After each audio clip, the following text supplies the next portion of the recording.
Bonjour à toutes et bonjour à tous et bienvenue dans ce nouvel épisode de Originals, l'émission qui saute de plateforme en plateforme. Moi c'est Romain et je retrouve comme chaque semaine notre chevalier errant des plateformes, Gauthier Jorgensen, journaliste cinéma à Satellifax et créateur de Originals. Bonjour Gauthier. Salut Romain, j'ai pas du tout un trône de fer aujourd'hui, je suis sur un siège en plastoc, mais voilà. Et notre invitée du jour, Lisa Durand, journaliste cinéma et créatrice de contenu spécialisé série avec les Bottle épisodes. Bonjour. Bonjour, merci de m'avoir invité. Merci d'être là. Toujours un plaisir d'avoir des nouveaux profils, des nouveaux visages, des nouvelles voix dans Originals. Alors aujourd'hui, on parle de quoi ? Un épisode un petit peu particulier puisque on va faire un gros plan sur A Night of the Seven Kingdoms, le nouveau spin-off de Game of Thrones qui ne voulait pas être Game of Thrones. Et derrière, pas de chronique les pieds dans le plat cette semaine, Gauthier, parce que vu l'actu, on va devoir faire un second round de gros plans. Et on va parler de quoi, Gauthier ? On va surtout laisser Lisa nous en parler. On va parler de la saison 2 de The Pitt. Et je pense que ça va faire du bien à tout le monde de m'entendre fermer un petit peu ma bouche pour une fois. Voilà. On se fera bien sûr ensuite l'agenda avec une sélection des sorties marquantes de la semaine. Et on terminera par l'interview Originals de notre invité en toute fin d'émission. Mais tout de suite, ça vient de tomber, c'est les news. Vous écoutez Originals, l'émission qui saute de plateforme en plateforme en partenariat avec Cinéma Teaser. Disponible sur toutes les plateformes de podcast et depuis Noël, même sur YouTube. Quand ça arrivait sur Netflix, Apple TV+, Prime, Paramount+, quand même. Max, Arte, c'est pas mal. Canal+, écrase tout le monde. Disney+. Moi, je crois à la complémentarité des plateformes. Tout ça, j'aime bien. Ça vient de tomber. Qu'est-ce qui vient de tomber ? Qu'est-ce que c'est ? Alors là, figure-toi, ça vient de tomber. Adolescence, c'est parti pour une saison 2. Ouais, j'ai vu ça, effectivement. Et oui. C'est hyper étrange. Enfin, à la fois, tu te dis, c'est normal vu le phénomène que ça a été. En même temps, qu'est-ce qu'on va raconter ? Gauthier connaît mon avis sur Adolescence, on en a beaucoup discuté tous les deux, parce qu'on est dans le même jury au syndicat de la critique. Exactement. Et moi, c'est déjà une plaie, donc pas de saison 2, je vous en supplie. Et puis c'est tellement artificiel pour quoi faire cette saison 2. En tout cas, c'était une moisson de récompenses au Golden Globe. La production a annoncé en suivant la mise en chantier d'une saison 2. Justement, est-ce qu'une mini-série qui était prévue pour s'arrêter, si on lui donne un peu d'extension comme ça, si ça devient, tu vois, si ça devient une anthologie, ok. Alors, c'est justement vers là que j'allais aller. Ouais. Je voulais vous faire un piège. Ouais. Mais non, on parle évidemment d'une logique d'anthologie, un peu comme Monsters, toujours sur Netflix. Voilà, donc en tout cas, ça a été officialisé par la production. Hein. Excuse-moi, je suis en train d'imaginer que ce soit une suite. Les épisodes, ils seraient débiles. Ah oui, non, ça... Ce serait le père avec son fils au téléphone. Bah oui, mais en même temps, la vidéosurveillance, mon gars, bon, voilà, quoi. Pour une fois, on aurait peut-être en fait le côté de la victime morte, ce qui est jamais le cas dans ce type de série. Mais oui, c'est vrai. Non, moi, je vais pas te répéter que, à mon avis, c'est pas le sujet du truc, mais oui. Autre news, ça vient de tomber. Qu'est-ce qui vient de tomber ? Figurez-vous que Hans Zimmer va succéder à John Williams pour mettre la série Harry Potter en musique. Oui, parce que la future série Harry Potter, toujours sur HBO Max, elle va se passer entièrement du thème musical de la saga, a priori. Ou alors, Hans Zimmer a prévu de reprendre le thème iconique pour, évidemment, l'enrichir. Alors, il a fait une petite communication autour de ça. Je cite Hans Zimmer. « La magie est partout autour de nous, souvent hors de portée.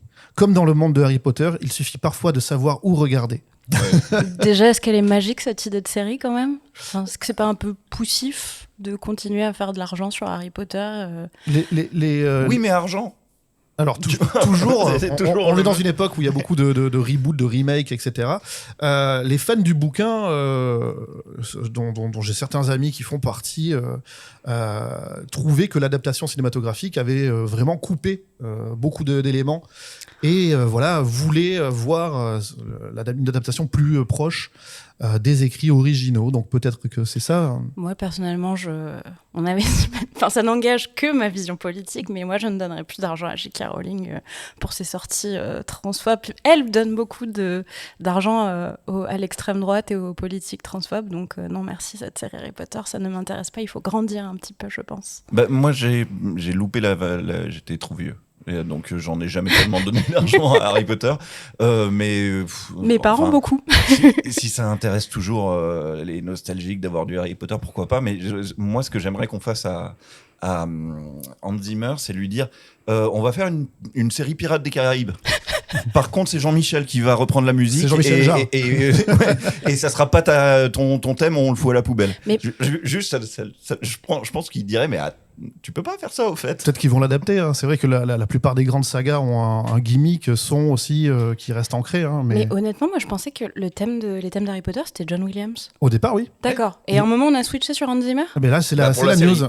D'accord, ok. Pour la série, ce sera Hans Zimmer. Alors, on ne sait pas s'il va garder la même logique, la même intention, etc. Ou s'il va L'enchantement de la musique de John Williams. ou aller complètement ailleurs avec des grosses des bruits de cornes qui résonnent. Oh non, j'en supplie. Retour dans les années 2010. Et sinon, bah là, ça vient de tomber. Ah, qu'est-ce que c'est? Alors cette fois, c'est Ryan Hurst qui va jouer Kratos dans la série live-action God of War pour Prime Video. Oui, Alors Ryan Hurst, est-ce que vous le connaissez? non. Alors moi, God of War, je sais que c'est un jeu vidéo, mais je suis vraiment une néophyte en jeu vidéo, donc j'ai aucun avis. Je crois que je l'aime, moi, parce que c'est le dernier God of War qui a adapté, au fait. Alors oui, c'est les deux derniers depuis qu'ils ont reboot. D'accord, la donc je série. vois ce que c'est. J'en ai fait un des deux, ça va. Ryan Hurst, on le connaissait si on était fan de Son of Anarchy ou de The Walking Dead. D'accord. Pourquoi? Parce que Ryan Hurst, c'était Opie dans Son of Anarchy, donc c'est le meilleur ami du héros, une sorte de... je sais pas comment on pourrait de petit Jean, hein, voilà, si on devait faire une comparo avec Robin des Bois.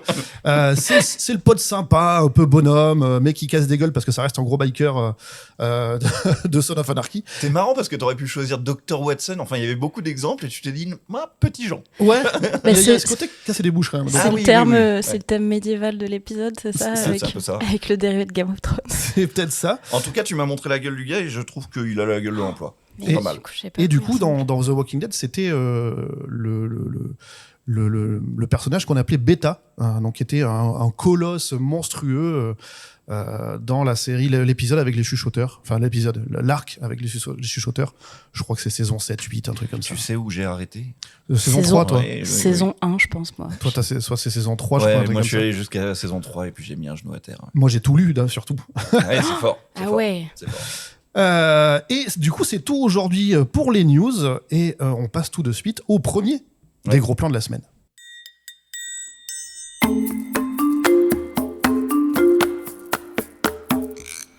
Et ce gros plan, il est donc sur Night of the Seven Kingdoms, préquel officiel de Game of Thrones, ancré dans l'univers de A Song of Ice and Fire, qui est, je rappelle, créé par George R.R. Martin.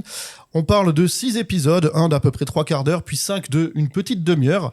Une série fantasy qui raconte avec un ton à la fois dramatique et léger, c'est important de le souligner, les aventures de Sir Duncan le Grand, surnommé Dunk, un chevalier itinérant, et de son écuyer Egg, alors qu'il parcourt Westeros dans une période de paix relative. Alors ça se passe quand? Ça se passe un siècle avant les événements de Game of Thrones et un siècle après les événements de House of the Dragon. Alors, Sir Duncan le Grand.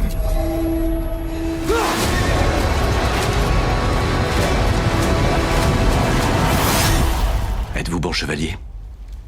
Vous verrez. C'est par là. Je viens pour le tournoi. Les tournois sont réservés aux chevaliers. Tu es chevalier, Je ne suis pas fermier. mais tu es vêtu comme eux. Sir, je pourrais vous servir d'écuyer. Et vous pourriez m'initier. Tout chevalier a besoin d'un écuyer. Et je crois que vous plus encore que tous les autres. Sir Arlan m'a formé à devenir un vrai chevalier. Non par l'épée ou la lance, mais par l'honneur. Et j'ai juré que je le serais. C'est qui, lui? Sans doute un chevalier errant. Un quoi? C'est comme un chevalier, mais en plus triste. Je suis pas triste. Le pitch, c'est quoi? Le scénario, c'est que dans ce fameux monde de Westeros, où la famille régnante des Targaryen règne encore et où les dragons ont récemment disparu, la série, elle va suivre la route de ce fameux Dunk, un chevalier humble et sans grand titre, et de son compagnon Egg, un petit garçon vif et cultivé. Ensemble, ils traversent les terres des 7 couronnes entre joutes chevaleresques, défis personnels et liens d'amitié improbables, offrant une perspective plus intime et humaine sur le monde plutôt épique de Game of Thrones. En une première phrase, j'aimerais vous demander, Gauthier, je crois que tu as vu toute la saison, toi de ton côté Lisa, tu l'as commencé. Oui. Comment vous avez trouvé ces premiers épisodes, en un mot juste, puisqu'on va développer après, bien évidemment. Ah bah, honneur à l'invité déjà. Alors moi, c'est difficile de juger, j'ai vu que le pilote, je trouve que c'est un pilote un peu, je dirais pas faible, mais moi j'étais pas hyper partante pour une énième itération de l'univers étendu de Game of Thrones. J'étais un peu surprise par la tonalité plus comique, plus resserrée, moins grandiloquente en tout cas, qu'a l'air de se donner cette série dérivée. Je suis pas totalement convaincue, j'avoue que minute 4, une blague sur le caca, c'est moyen, moi, ma cam, mais... Et c'est pas fini, parce que c'est ce qu'on m'a dit. Il y en a d'autres plus tard. C'est quand même la pire. Hein. D'accord. Oui, oui. Alors moi j'ai une collègue journaliste également, Margot Barallon, qui a vu tous les épisodes et qui m'a dit que c'était quand même assez gratiné sur le pipi, le caca et tout ce genre de choses. J'avais pas l'impression qu'il y en avait beaucoup dans Game of Thrones. Ils étaient trop occupés à se tuer, à se comploter, à s'agresser, j'en sais rien. Mais pourquoi pas ? Quand je vois que c'est le format de la série, pourquoi pas ? Ça m'intrigue, mais pour l'instant, moi, je suis pas non plus hyper enthousiaste. Alors, je vais aller dans ton sens, parce que moi aussi, c'est un des trucs où je me suis dit, ça va être très long, ce truc-là. Effectivement, tout ce truc de la trivialité médiévale qu'il y avait déjà dans Game of Thrones m'intéresse assez peu. J'ai l'impression que depuis De chair et de sang, c'est ça, le film de Paul Verhoeven, on s'est mis à faire des films sur la trivialité du médiéval, ou Valhalla Rising, tu vois, ou des trucs comme ça, où on se dit, en fait, le Moyen-Âge, c'est pas glamour. Je crois que je commence à avoir compris que c'était pas glamour le Moyen-Âge. Ceci étant, j'ai regardé, très encouragé par toi qui me disais non, lâche pas, continue. J'ai regardé tout ce truc-là. C'est vrai que ça prend assez peu de temps, parce que c'est 6 épisodes de 30 minutes, quoi, finalement. C'est comme si on avait 3 épisodes en fait d'une série classique. Et il y a quelque chose de très plaisant qui entre assez vite en jeu. C'est que comme il n'y a plus tous les dragons et tout le qui c'est qu'on va tuer dans chaque épisode, et le Winter's Coming et tout ça, on a enlevé les pics de l'univers de Game of Thrones. Du coup, c'est du Game of Thrones relax. Et ça, c'est une proposition qui me va beaucoup plus que celle de Game of Thrones, dont j'avais pu voir qu'une seule saison, moi. J'avais pas été engagé par le truc de qui c'est qu'on va tuer après. En fait, je m'en fous un peu de qui c'est qu'on va tuer après, puisque je l'expliquais, j'ai eu l'impression assez vite qu'on pouvait tuer tout le monde sauf 3 personnes, et que la série allait se terminer si on tuait une des 3. Ce qui est plus ou moins ce qui se passe. Pas vraiment, mais pour le coup. Mais là, on est plutôt sur cette extension. Oui. Je rappelle que ça ressemble à un western. C'est marrant, hein. C'est un mec sur son cheval qui traverse une ville, qui règle le problème de la ville et qui s'en va. Même la musique fait un peu western. Oui, c'est vrai. Et voir ce grand dadais qui est un peu le dernier nigo de Westeros à croire en la noblesse et en la chevalerie, dans un monde complètement désenchanté où la chevalerie, ça n'existe plus, ça n'a plus aucune valeur. Ça a quelque chose d'assez charmant, en fait. Moi, j'ai bien aimé ça. Et surtout, ce petit personnage, ce petit écuyer qui se trouve sur le bord de la route, particulièrement cultivé, particulièrement vif. On voit qu'il y a une tentative de buddy movie quelque part dans cet univers médiéval fantastique au Roland Western. Moi, je voulais vous interroger aussi sur, justement, est-ce que c'est une série qui cherche davantage à séduire plutôt les fans de Game of Thrones ou plutôt une porte d'entrée pour un nouveau public éventuel ? C'est une très bonne question. Mais je me suis demandé en la regardant, je me suis dit, mais pour qui est faite cette série ?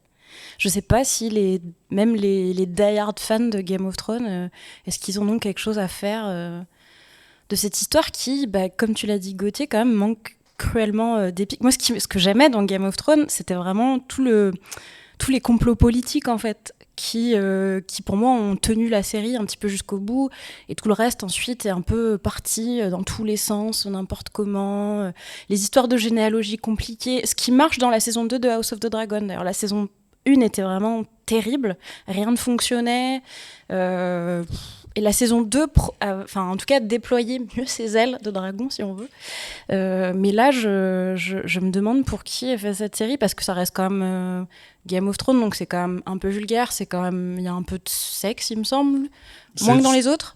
On n'est plus à l'époque d'HBO et avant 2016. Donc mais est-ce que c'est adressé plutôt à un public, là je vous retourne la question, plus jeune ou pas du tout ? C'est une bonne question. J'ai pas l'impression plus jeune, parce que ça reste quand même assez sanglant. Les derniers épisodes sont quand même très très bourrins. Ouais. Violence visuelle, ouais. Vraiment frontale. Surtout, c'est très très respectueux du bouquin. Contrairement à pas mal d'adaptations récentes, même House of the Dragon, qui est tiré de Fire and Blood et qui, pour le coup, prend des tangentes monumentales. Là, on est vraiment dans quelque chose de très proche. C'est une série de nouvelles, en fait. Il y en a déjà 2 ou 3 de sorties, je crois. Donc voilà, c'est pour ça qu'il y a donc peut-être que moi, ce que j'ai entendu, c'est que les fans étaient bien fans, justement, du fait que ça respectait. D'accord. Après, est-ce que cette série est dans leur cœur aussi haute que... Ce qui est marrant, c'est que, enfin, c'est quand même... Lisa a raison, c'est quand même un peu un truc de fan de Game of Thrones.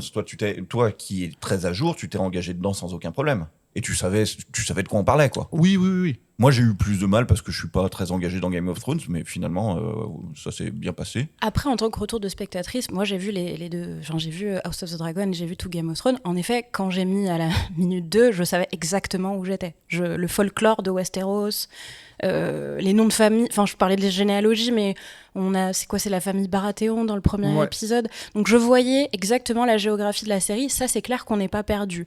Mais bon, moi, je trouve ça... C'est vrai que un peu petit, quoi. Je reviens à la scène d'intro dont tu parlais, hein, celle où une scène un peu scato qui ouvre. En fait, c'est pile le moment où le générique retentit. Oui. Et c'est cassé par cette scène-là, comme si en gros ils étaient en train de nous dire alors là on va pas faire du Game of Thrones. Enfin, moi j'ai pris plutôt méta comme ça, même si je la trouve plutôt maladroite et assez. Il y a un côté un petit peu, on rentre sur les terres d'Alexandre Astier dans Kaamelott et pas dans le meilleur de Kaamelott. Des fois, je trouve, c'est un peu dommage. Disons quand même que y a.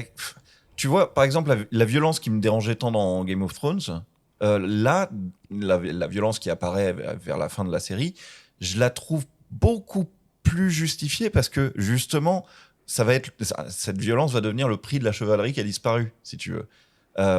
Et c'est l'histoire de ce grand bonhomme qui est un chevalier. C'est un chevalier lui-même, mais c'est le chevalier le plus pourrave de Westeros, parce que c'est lui-même l'ancien écuyer du chevalier le plus pourrave de Westeros, quoi. Et en fait, on va le découvrir plus tard. Un bon gars, juste un gros alcoolique. Oui, un bon gars, mais un gars tout pété, qui fait des énormes taloches à des gamins, mais bon. Ouais, il est tellement tout pété que plus personne se souvient de lui, et que pour finir, il y a un gars qui finit par faire « Ah oui, ce mec-là, ah ouais, il t'a adoubé ce mec-là ». Ah ouais, ok, ouais, donc t'es vaguement legit, ok. Mais c'est assez marrant comme point de départ. Et donc ce nouveau chevalier tout nul, il va essayer de réveiller la noblesse qui a disparu. Et il va le faire... La noblesse, tu veux dire l'idéal chevaleresque. Voilà, oui. Parce que la noblesse existe elle est toujours là, à ouais, bien Westeros. sûr. Et donc il va le faire par deux choses. Il va le faire déjà en essayant... bizarrement, en faisant presque du porte-à-porte, quoi, en allant taper chez les gens pour dire « Hey, tu te souviens quand même des chevaliers qui faisaient des trucs cool ? Bah, ça serait bien que ça revienne, ça, tu vois ?» Qui défendent les gens. Et qui défendent les gens et qui, ouais, tu sais, ce qu'on est, au fait. Valeurs morales, serment, tout ça. Ouais, mais du coup, alors là, ça transforme la série en espèce de récit de petit garçon en mode « Ah, c'était quand même bien quand on jouait avec des épées avant, et pourquoi ça a disparu ? Oh, la flemme !» Et c'est un peu ça, parce que ce petit bonhomme va être incarné dans le nouvel écuyer, qui est un petit garçon qui a une tête d'œuf et qui s'appelle Egg. Et qui se rase la tête. Et qui, évidemment, va devenir une sorte de nouvel enfant de ce mec-là, qui n'a pas d'enfant, tu vois. Donc, quand tu dis c'est un truc de petit garçon, ouais, c'est presque assumé. Il y a un moment, enfin, on peut pas vraiment dévoiler ça, mais il y a un moment dans la série où les gens le regardent et ils finissent par se dire ouais, si, allez, il m'a emporté avec ses histoires de chevalerie à la con. Allez, on va y aller. Il y en a quand même un qui fait semblant.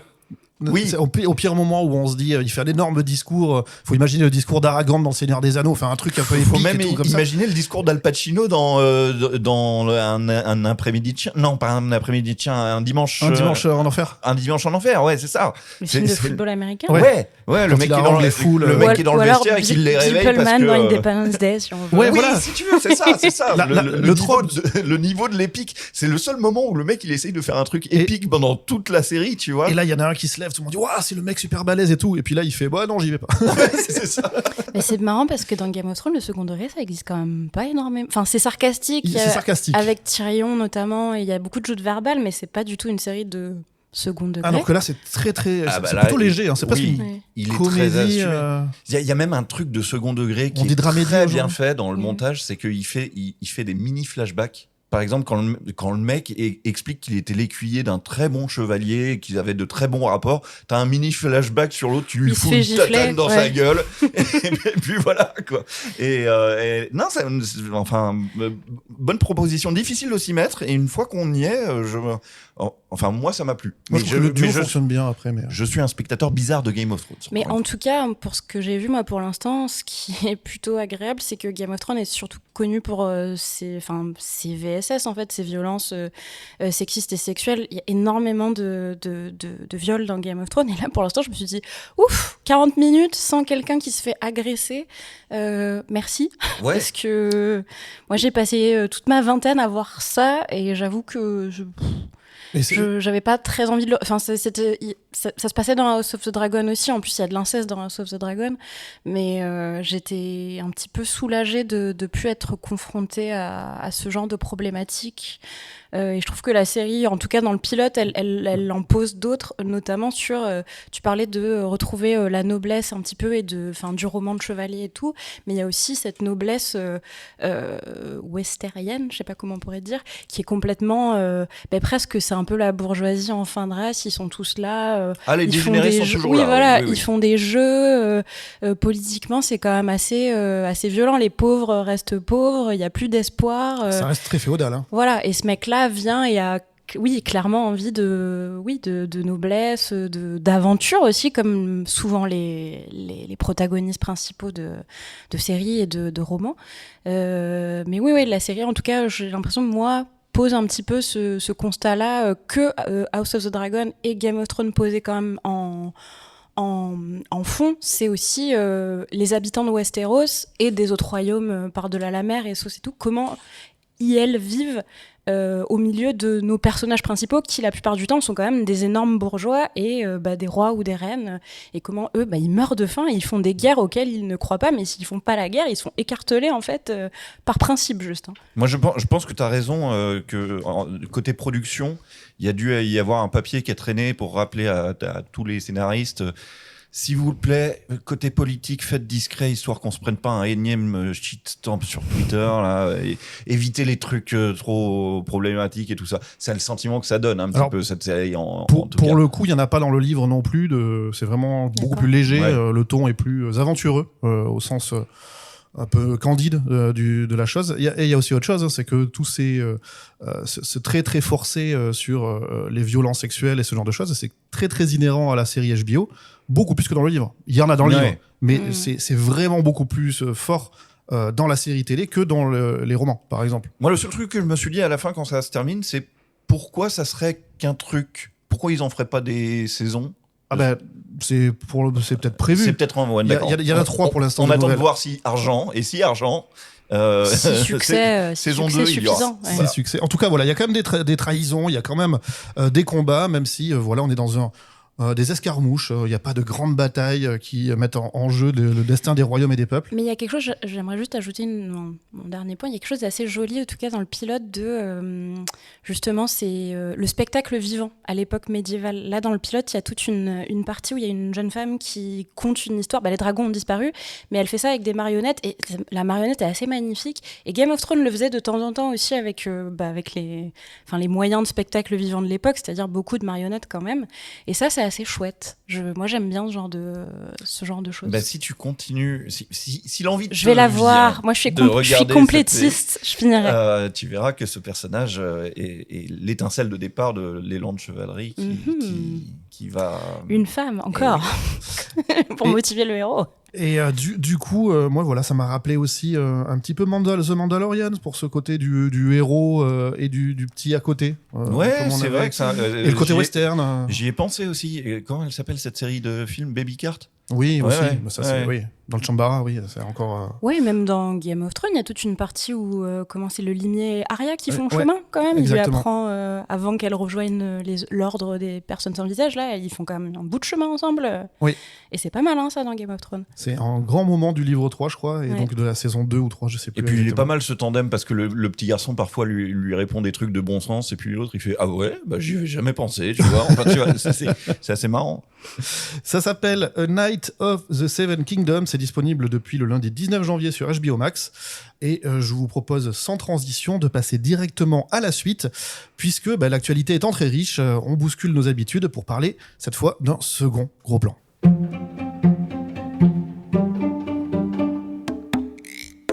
Ce second gros plan, il est toujours sur HBO Max, décidément. Oui. C'est la semaine HBO.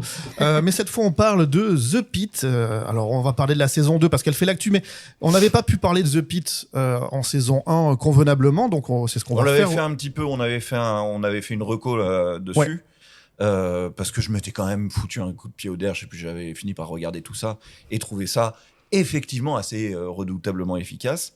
Mais là, comme il y a un retour d'actu avec les Golden Globes qui ont félicité la saison 1 pour son acteur et pour la série, tout simplement. Et aux Emmy aussi déjà l'année dernière. Tout à fait. Et on s'est dit, la saison 2, on va en parler, et puis on va en parler bien avec quelqu'un qui aime ça. Exactement. Donc je rappelle très rapidement, la saison 2 de The Pitt a commencé en janvier dernier, le 8 janvier. C'est un drame médical en temps réel, c'est important. Chaque épisode suivant environ 1 heure de garde aux urgences de Pittsburgh. Et voilà, il y aura 15 épisodes pour la saison 2. Et on rappelle que la série a également été renouvelée pour une saison 3 qui commencera en janvier 2027. Au retour parmi nous. J'ai pris un peu de temps. Qui va faire tourner cet endroit un 4 juillet à part moi? Ta remplaçante est venue plus tôt. Elle va assurer l'intérim pendant mon petit congé sabbatique, c'est tout. J'ai quelques idées pour améliorer le service. D'accord, bon. Laissez-moi! Vous voulez m'en dire un petit peu plus sur vos idées? Bien le bonjour. Dr Langdon. J'aimerais que tu ailles aider Denis au triage. Au triage? On peut s'en charger pour toi, on fait ça depuis des mois. Bien. Cette fois, on va prendre 10 mois après la saison 1, durant la seule journée particulièrement chargée du 4 juillet aux États-Unis, donc jour de la fête nationale américaine. Et évidemment, un flux continu d'urgence lié aux festivités, avec toujours le Dr Robic incarné par Noah Wyle, à nouveau au centre de l'action. Et il affronte cette fois sa dernière journée de garde. Avant quoi? Avant un congé sabbatique, ce qui en dit long sur l'état des troupes. Lisa, donc, tu nous disais en off, toi, c'est une série qui t'a particulièrement tapé dans l'œil. Explique-nous pourquoi, quand, comment, The Pitt, il faut regarder. Elle était dans mon top 2 de 2025, juste après Andor, la saison 2 d'Andor. Comme on l'a dit, c'est une série médicale, The Pitt. Les séries médicales, c'est quelque chose qu'on pratique depuis assez longtemps. C'est un format que tous les téléspectateurs connaissent.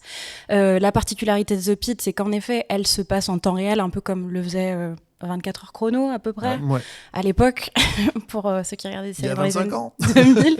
Non, mais voilà, je sais parce que moi, mon père l'a regardé, je l'ai regardé un peu avec lui, mais c'était très violent. Aïe. Désolée. Moi, j'ai 30 ans, quoi. Enfin bref. Oui, donc The Pitt se passe en temps de garde réel. Pour les personnes qui connaissent bien les séries médicales, forcément la comparaison avec Urgence. Surtout qu'il y a Noah Wyle qui reprend un rôle important. Déjà, oui. C'est plus ou moins les mêmes créateurs. John Wells qui était producteur exécutif déjà de Urgence, exactement. C'est ça. Et du coup, on retrouve Noah Wyle qui était le docteur Carter il y a 30 ans, moi, quand je suis née, et que moi, je voyais en rediffusion à la télé avec ma mère qui, elle, aimait beaucoup Urgence. Donc, on sait déjà dans quel environnement on est dans la série médicale. Et je trouve que The Pitt a gardé, en tout cas, tout ce qui était vraiment bon dans Urgence, ce côté de tous les médecins sont compétents, tout est sous tension, mais elle en a pris, en tout cas... elle a pris le meilleur d'Urgence et elle l'a réactualisé, je trouve, aux années 2020. Donc il n'y a quasiment pas de musique dans The Pitt. Alors si vous suivez d'Urgence, il y a quand même de la musique qui est assez tonitruante, mais je crois que c'est l'ADN un petit peu des années 90 aussi. C'est une série qui fonctionne juste bien parce que ça prend le temps. En fait, 15 épisodes, c'est à peu près, on va dire, 15-16 heures. Et on voit des patients qu'on voit à 8 heures du matin jusqu'à, 16 heures de l'après-midi. Des fois, il y a des patients qui restent vraiment toute une saison. Et il y a des patients qui vont, qui viennent. On a le temps de voir toutes les micro-expressions de visage des comédiens. Donc, on a le temps d'anticiper les choses qui vont plus ou moins arriver, même si des fois la série nous joue un petit peu avec nous et nous induit en erreur, mais tout prend de l'importance dans The Pitt. Si quelqu'un se trompe de dosage, si quelqu'un pose un ciseau là où il faut pas poser un ciseau, peut-être que l'épisode d'après, quelqu'un va arriver, faire une bombe artisanale, on n'en sait rien. Mais je trouve que c'est une série qui nous, en tant que spectatrice, qui nous engage beaucoup à faire attention aux détails. Et en plus, on est obligé de se concentrer parce que c'est quand même tout un jargon médical. Surtout à l'heure où, je sais plus qui avait sorti ce rapport qui disait que notamment dans les productions plutôt Netflix, on était très conscient que les gens regardaient leur téléphone, ils étaient en double écran pendant qu'ils regardaient une série sur n'importe quel écran d'ailleurs, et qu'il fallait que, abêtir le scénario ou le rendre répétitif pour que les gens, dès qu'ils sont en inattention, ils puissent exactement savoir où ils sont. Dans The Pitt, si on baisse la tête, on rate des choses, on rate des petits, on rate un clin d'œil, on rate un patient qui peut-être est en danger. Et moi, j'aime bien en tout cas être complètement immergée dans une série comme ça, et ça faisait très longtemps que ça m'était pas arrivé. Et le fait que c'est un épisode par semaine aussi, ça nous remet dans un système de diffusion qu'on a perdu avec l'arrivée des plateformes et des drops de séries en intégralité jour 1. Le fameux binge-watching. Exactement, le binge-watching. Même si j'ai des copains à qui j'avais recommandé The Pitt qui l'ont binge-watché, grosse erreur quand même, parce qu'il faut être assez accroché niveau trauma.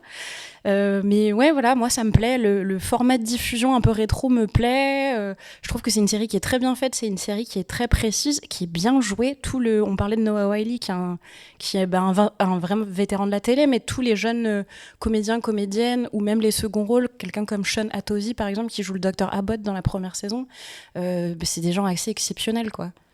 Et ça contre un petit peu aussi un autre genre de la série médicale qui est plus dans la veine de Grey's Anatomy, qui est moi une série que j'aime beaucoup mais que j'ai pas regardée depuis longtemps, où certes c'est des gens qui sont très compétents, qui ont des cas graves et qui ont des opérations complètement aberrantes, mais on se concentre surtout sur toute la romance en tout cas qu'il y a dans l'hôpital. Il y a je ne sais combien de scènes de baisers dans des ascenseurs dans Grey's Anatomy. Dans The Pitt, on n'a pas le temps de faire ça, on n'a déjà pas le temps ni d'aller aux toilettes, ni de manger tranquille.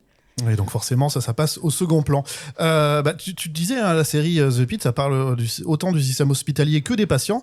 Est-ce que, justement, tu trouves que la série elle adopte un regard politique sur la santé publique ? Ah ouais, carrément. Et surtout cette saison 2, on sent qu'on est quand même dans l'Amérique de Trump. Que le choix en tout cas des patients qui est fait, là dans cette saison 2 il y a un monsieur qui est sans abri et qui arrive et qui est complètement en détresse de toute façon, mais en détresse médicale. Enfin à un moment je sais pas si on peut le dire, mais ils ouvrent son plâtre, il est là depuis tellement longtemps, son plâtre, que déjà sa peau elle est complètement elle se disloque, et il y a des il est recouvert d'asticots. Il est recouvert d'asticots qui sont en train de lui nécroser la peau. Et à chaque fois, chaque patient, tout le monde parle de son assurance. Qu'est-ce que son assurance prend en charge ou pas, que ce soit des gens qui soient plutôt friqués ou pas du tout. On abandonne des bébés. Enfin, il y a quelque chose qui va pas bien, en tout cas dans la société américaine. Et dans la saison 1, c'était déjà le cas avec le personnel soignant qui se faisait même agresser par des patients. Parce que ce qu'il faut savoir dans The Pitt, c'est que du coup on montre les urgences de cet hôpital là à Pittsburgh, mais on montre aussi la salle d'attente, ce qui est très rare dans les séries médicales. Et au fil des heures, les patients qui sont dans la salle d'attente passent aux urgences ou ne passent pas aux urgences, et ça peut créer friction, ça peut créer conflit. On a des personnages d'assistantes sociales, par exemple, qui sont là dans des cas de violences familiales, de violences faites aux mineurs. D'agression sexuelle, il y a une agression sexuelle dans cette saison 2 aussi. On a ça aussi. Enfin, il y a tout, en tout cas, je trouve que la série, elle tisse bien un petit peu toute cette Amérique qui est quand même immense. Bon, là, on est sur une Amérique plutôt citadine et tout, ça reste Pittsburgh. Mais elle montre en tout cas toutes les classes sociales de cette Amérique qui est complètement fracturée par la politique de Trump, qui est une politique anti-immigrée, qui est une politique qui favorise pas les personnes sous le seuil de pauvreté, et sûrement pas leurs besoins médicaux, parce que déjà on est dans un hôpital public, donc ils sont en manque de fonds. C'est pas que aux États-Unis, en France aussi, on souffre de ça, même si notre système est quand même un peu mieux fait que le leur. Tout ne coûte pas des centaines de milliers de dollars pour appeler une ambulance, par exemple. Ouais. Mais oui, la série est éminemment politique. Noah Wyle, dans son discours aux Emmy, il était venu il avait un espèce de costume 3 pièces là qui était fait il me semble en blouse. Il avait fait ça en partenariat avec une société qui fait des vêtements pour les professionnels de santé, et son costume, il était en blouse de médecin ou alors je sais pas comment on appelle ça. Et lui en parlait, il avait dédié son trophée à tout le personnel soignant qui partait en garde, qui revenait de garde. Donc et les gens avaient été très touchés en tout cas par sa prise de position à lui. Il y a même un moment où il y a un patient et sa sœur qui sont un peu laissés pour compte. Ils n'ont plus leurs parents qui ont été virés par l'immigration. Oui, par ICE, ce qui est très actuel. Hein. Oui, particulièrement, oui. Est-ce que tu dirais que la saison 2, elle approfondit les thématiques esquissées en saison 1 ou elle rajoute encore des nouveaux éléments ? Elle fait un peu les deux, parce qu'il y a des personnages qui, d'une saison à l'autre, sont partis, on a des nouveaux internes qui sont arrivés, dont un qui est très énervant. Mais j'ai l'impression que comme maintenant, en tant que spectatrice, on a les bases de qui sont ces personnages-là, notamment le personnage du docteur Robbie, on peut plus s'attacher à ce qui... on sait exactement déjà ce qui les travaille. Tout le monde a... un historique. Lui, c'est quelqu'un qui a été très traumatisé par la période Covid, où il avait perdu son mentor, qui sortait d'une histoire d'amour compliquée avec une médecin qui n'est plus là sur la saison 2, qui a quand même un rapport à sa santé mentale qui est quand même très particulier, presque suicidaire. Donc on repart avec, lui et les autres personnages, on repart avec ces bases-là, et par-dessus, on approfondit sur des personnages qu'on ne connaissait pas, ou sur des cas qu'on n'avait pas eu l'occasion d'aborder. Je pense même au Dr Langdon, par exemple, qui revient, qui avait été viré en première saison parce que lui, il est accro aux opiacés, il me semble, et qui revient et qui fait un petit peu son... comment on appelle ça ? C'est très américain, ce truc-là, où il vient dire un peu pardon à tout le monde dès qu'il croise... La culpa, mais version... C'est ça, son... Je sais pas, il vient faire son... Je sais pas comment on appelle ça, mais il vient s'excuser. Amende honorable, c'est ça, il vient s'excuser, mais comme le font souvent les Américains quand ils ont fait un truc grave, les célébrités, je veux dire, ou les hommes politiques, et il dit à tout le monde, voilà, que c'est c'est un addict, surtout aux patients à qui il a volé des médicaments pour le coup. Et on a tout un arc sur ce personnage-là, un petit peu de début de rédemption et de sevrage en fait. Pour terminer, une question sur le personnage de Robbie, donc qui est incarné par Noah Wyle. Héros contemporain ou figure volontairement usée, presque en fin de cycle ? C'est une bonne question. J'essaye de faire des bonnes questions. Moi, je trouve... non, mais j'y réfléchis, mais je me dis... Pour moi, il ressemble un petit peu à ce qu'on faisait dans les années 2010. C'est un peu un Don Draper, c'est un peu un Walter White, les grands anti-héros du début des années 2010. Donc je le vois un peu comme, une figure tutélaire un petit peu en fin de parcours, et parce que lui, il a tout le passif de Urgence, plus ou moins. On a presque l'impression qu'on l'avait vu faire ses classes dans Urgence, quoi. C'est ça, tout jeune et jusqu'à devenir un médecin important. Et là, du coup, il est épaulé par un casting de jeunes gens, un casting d'ailleurs qui est très inclusif et qui est très mixte, et qui est, selon les Américains, moi je travaille pas dans un hôpital, mais très représentatif en tout cas de la réalité, notamment le personnel infirmier, où c'est beaucoup de personnes qui sont issues des Philippines et de l'Asie. Le fait qu'elles utilisent, par exemple, c'est beaucoup de femmes, le fait qu'elles utilisent aussi leur langue natale, ça a été beaucoup apprécié par les téléspectateuristes, qu'il y ait ce vrai réalisme, en tout cas, dans la série. Donc moi, je le vois plutôt comme la deuxième option, comme cette figure tutélaire un peu en bout de course, qui est toujours plutôt heureux, mais fatigué aussi de léguer son enseignement, et on le voit avec un personnage comme celui de Dennis Whittaker, qui était un peu l'interne vilain petit canard de cette première saison, et là qui 10 mois plus tard est devenu vraiment un médecin beaucoup plus assuré. Ils se lancent des petits regards tous les deux d'ailleurs, et qui a vraiment appris de l'enseignement, en tout cas de son mentor, mais il se retrouve aussi face à des gens qui sont en train de le dépasser, et là la série aborde toute une problématique autour de de l'ère médicale technologique avec l'IA qui arrive, avec une nouvelle chef de service qui va remplacer Robbie, qui part en congé sabbatique, mais un peu spirituel, ce qui est très bizarre d'ailleurs. Moi, c'est un personnage qui me fait marrer parce que, bon, alors moi, je suis pas un très bon défenseur de la série. J'ai regardé la première saison, ça m'avait beaucoup intéressé parce que je vois bien ce que les gens y voient. Et effectivement, il n'y a pas de musique, ça bouge beaucoup dans le cadre, beaucoup de figurants et tout ça. Ça a un dynamisme un peu inédit, mais je trouve que ça conserve beaucoup de tics de la série médicale et notamment son personnage à lui. Il me fait marrer parce qu'à chaque fois qu'il intervient dans une scène, il arrive en fond pendant qu'il y a déjà un patient qui est pris en charge et il fait ok, il y a quoi là, qu'est-ce qui se passe, ok, alors les petits jeunes, ouais, et vous faites quoi dans ce cas-là, ouais, et ben lui il a bon, ok, je vous laisse, salut, et il va refaire ça la scène suivante à quelqu'un d'autre, c'est ouf quoi. Ouais, mais comme il le répète dans la saison 2, l'hôpital de Pittsburgh, c'est un hôpital d'enseignement en fait aussi, donc oui. C'est un prof en plus d'être un médecin supérieur, je sais pas comment on dit. Ça, mais là il pourrait venir, il pourrait ouvrir la porte, si tu veux faire ok les enfants, qu'est-ce qu'on fait, on parle bien dans le micro, c'est bien, ouais, ok, bah je vous laisse. Mais je pense que c'est pour ça aussi qu'on lui a donné ce personnage qui est un peu, moi je la vois un peu comme un antagoniste au début, qui est un personnage féminin qui va le remplacer en fait, qui est son égal et qui elle vient avec le fait que c'est une femme, le fait que c'est une femme racisée et qu'elle vient aussi avec cette pratique de la médecine beaucoup plus technologique, alors que lui c'est un peu vieille école, venez je prends un stylo, je vous fais une trachéo avec. Elle a l'IA pour taper des comptes rendus et d'autres outils. Je pense qu'il y avait peut-être aussi il y a des questions qui se sont posées sur pourquoi ce sont toujours les hommes de plus de 45 ans qui sont les chefs de la chirurgie, les chefs des urgences, et je pense que ce personnage-là répond en tout cas à cette critique-là comparé à l'antagoniste plus ou moins entre gros guillemets de la saison 1, qui était de l'administratrice de l'hôpital, qui était aussi une femme racisée, et qui globalement elle descendait toutes les 5 minutes en disant pourquoi on n'a pas 5 étoiles sur sur l'appli sur le TripAdvisor de l'hôpital en fait, parce qu'il y a des rats partout, parce qu'ils sont en manque de staff, ils sont en manque de moyens, donc Alors moi j'en suis que à l'épisode 9, mais de la saison 1 de la saison 2, donc j'en sais pas beaucoup plus, mais j'ai juste remarqué que le personnage dont tu parles n'a pas de stéthoscope autour du cou, et je pense que c'est un indice. Ils ont tous un stéthoscope autour du cou, tous, sauf elle. Merci à tous les deux. Je rappelle que The Pitt saison 2 est disponible depuis le 8 janvier sur HBO Max. Et on vous encourage à aller vous faire votre propre opinion, bien sûr. On enchaîne tout de suite, c'est les sorties de la semaine. Et on va parler aujourd'hui des sorties disponibles entre le 19 et le 25 janvier. Alors une sélection qui aura retenu mon attention. Et ça commence depuis le 19 janvier, toujours sur HBO Max.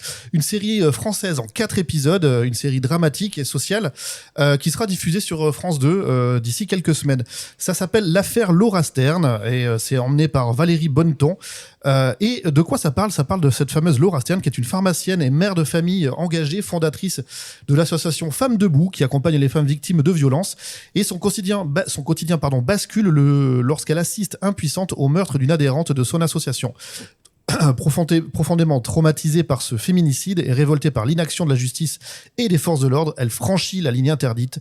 Convaincue que l'État ne protège plus, elle décide d'agir par ses propres moyens en recourant à la violence pour tenter de protéger celle qui reste en danger, déclenchant une spirale de conséquences graves. Sujet d'actualité. Oui. C'est sur quelle plateforme, pardon ? C'est HBO Max en exclu et ce sera sur France Télévisions le 19 février, donc dans un mois. On enchaîne tout de suite avec un ton un peu différent, puisqu'on va revenir à l'hôpital en parlant de Code 3. Code 3, j'imagine, puisque c'est une production américaine. On va suivre cette fois à travers un film sur Paramount+, le quotidien des paramédics de Los Angeles.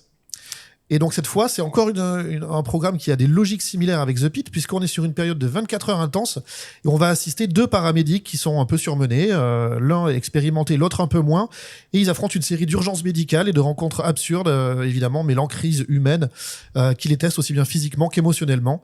Voilà, ça s'appelle Code 3. Paramédic, on veut dire des brancardiers ? Ouais. Okay. Excuse-moi. C'est vraiment l'ambulance avec les brancardiers, etc., etc. Moi, j'ai une nouvelle théorie du complot, c'est que je pense que la médecine a été inventée par la télévision pour pouvoir faire des séries. Qu'est-ce qu'ils feraient s'ils n'avaient pas la médecine ? Des séries de flics. Des séries de flics, oui, il y en a beaucoup aussi. Dernière sortie marquante cette semaine, ça sort le 22 janvier, donc c'était hier.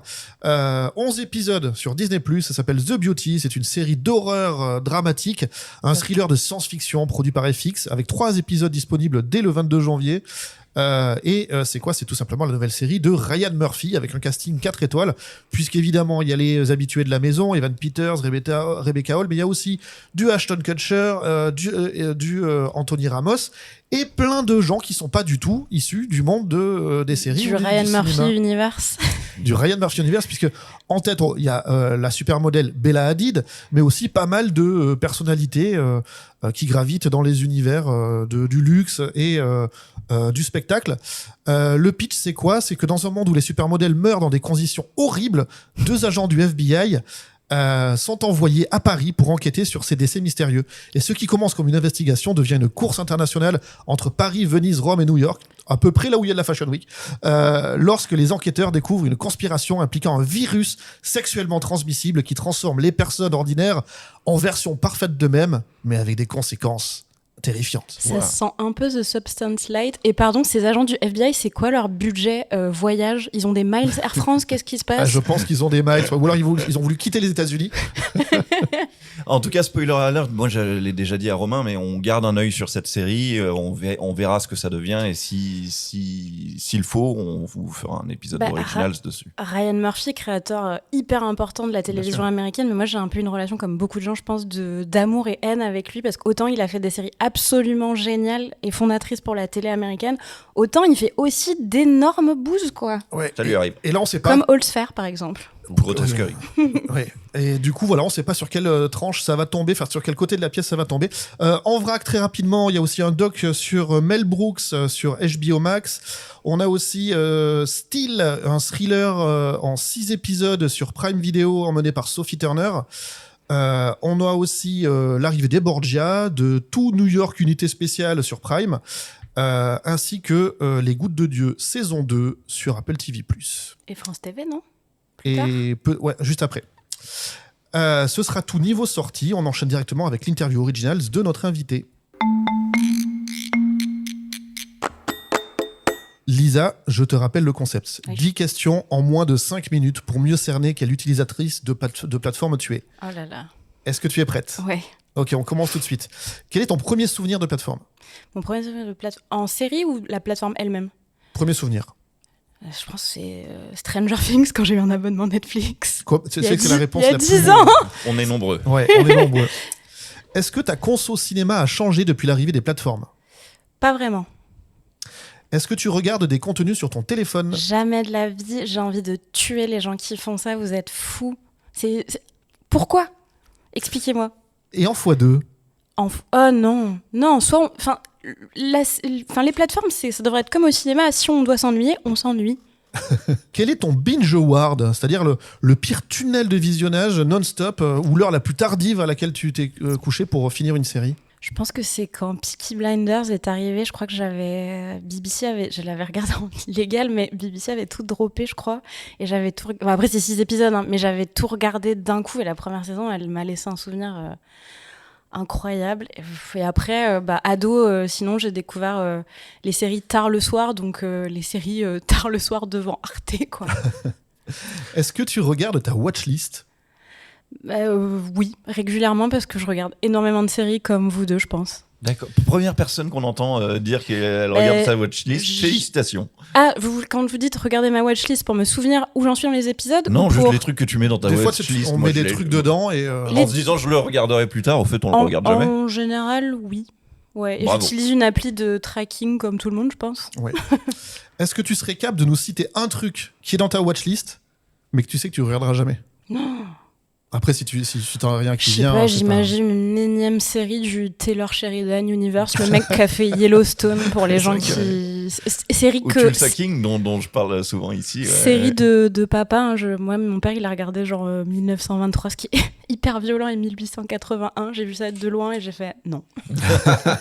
C'est mort. Est-ce que les recos des algos, c'est un truc qui est pertinent pour toi ? Alors, je pense que je fais partie des rares personnes qui travaillent vraiment mon algo. Donc, est-ce que les recos, elles sont importantes? Tu notes quand tu regardes, tu mets des étoiles? Oui, tout et ça. je pense que du coup, j'ai un peu musclé mon algo. Donc, moi, elle me satisfait plus ou moins. Je sais que je vis en coloc et qu'on partage des comptes de plateforme et que mes colocs et des gens de ma famille regardent mon algo pour voir les trucs qu'ils ne voient pas. Ah, oui, comme quoi. Donc moi, ça sert beaucoup. j'en suis assez satisfaite, même si je pense qu'on a tous de toute façon une bulle de filtre et des angles morts. Est-ce que les films de plateforme devraient recevoir un Oscar ou un César ? Quand ils sont bons, oui. Mais bon, en général, c'est tellement rare, de toute façon, d'avoir vraiment des films absolument excellents, même quand ils sont faits par ce qu'on appelle des autoristes de cinéma. Ça va avec la question de les studios maintenant et les plateformes, comment ils s'arrangent et elles s'arrangent pour choisir si on fait une sortie salle, si on fait une sortie de plateforme, qu'est-ce que ça induit. C'est compliqué comme question. C'est marrant, t'es la première à dire le seul critère à prendre en compte, c'est la qualité du truc. Oui, ça devrait, non? C'est intéressant, justement. C'est très intéressant. Moi, je déteste le mot contenu, donc voilà. Ouais, moi aussi, on en a parlé. On l'utilise à dessein, en sachant très bien ses défauts et ses limites. Bien sûr. Mais tu vois, si Scorsese il avait eu la Palme d'Or pour The Irishman, j'aurais été vraiment pas content, quoi. tu passes pas par la case cinéma, il faut passer par la case cinéma, c'est pas possible. Les Palmes d'Or, elles sont faites pour ça. Dernière question, facile à poser, mais peut-être plus dur à répondre. Si tu étais une plateforme, tu serais laquelle ? Je serais Arte TV. Tu serais Arte TV. Bien sûr. Merci beaucoup Lisa, c'était ton interview Originals et c'était aussi Original saison 2, épisode 20. Alors merci beaucoup Lisa d'avoir été avec nous. Je rappelle donc Lisa Durand, journaliste cinéma et créatrice de contenu spécialisé série avec les Bottle épisodes. À retrouver sur Instagram. Sur Instagram essentiellement ou pour l'instant c'est Instagram parce que c'est un petit bébé, ça fait même pas 1 an, donc on verra où le vent et 2026 nous mènent. En tout cas, merci beaucoup d'avoir été avec nous aujourd'hui, Lisa. Merci de m'avoir invité pour parler de The Pit. J'espère revenir. Tu reviendras avec plaisir, la porte est grande ouverte. On remercie aussi notre partenaire Cinématiseur pour sa confiance et son soutien. Merci les copains. On remercie aussi Magic Ando au montage. Merci Andou. Et aujourd'hui, je dis pas n'importe quoi. Voilà, merci Andou. Et désolé pour la semaine dernière, j'ai pété un câble, j'ai fait un AVC, je sais pas ce qui s'est passé. On vous renvoie à l'épisode 19 si vous voulez connaître le fin fond de l'histoire. Eh bien, nous, on se retrouve vendredi prochain à 17h pour toujours plus d'actu ciné, série, doc ou animé et toujours plus de créations originales. Bye bye. Bye bye. Bye.